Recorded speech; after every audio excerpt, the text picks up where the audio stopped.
নাহিদের বল যেন ভয়ে ছেড়ে দিচ্ছিল পাকিস্তান। একাই নিলেন পাঁচটি উইকেট। কখনো লাগছে গায়ে, কখনো লাগছে পায়ে। পেছন থেকে লিটন বললেন ওর হাঁটু কাঁপতেছে, রেপুটেশন ভালো না ওর। নাহিদও একের পর এক আগুন ছুড়লেন। শেষ দিকের উইকেট তুলে নিলেন একাই। যেখানে নিশ্চিত ড্রয়ের দিকে যাচ্ছিল ম্যাচ, সেখানে নাহিদের বাজিমাত।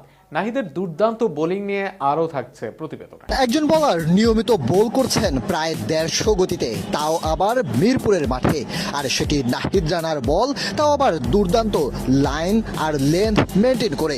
আর সেই বলে হাঁটু কাঁপছে পাকিস্তানের এক ব্যাটারের।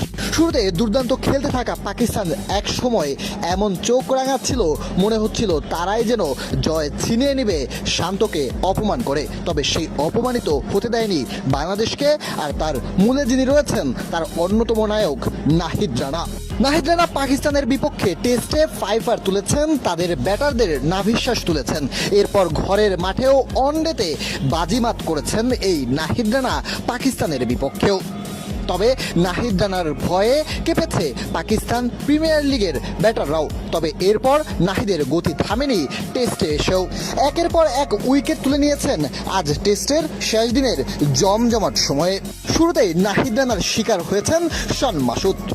5 বলে 2 রান করে নাহিদের বল বুঝে ওঠার আগেই লিটন কুমার দাসের কাছে ক্যাচ দিয়ে ফেরেন শন মাসুদ।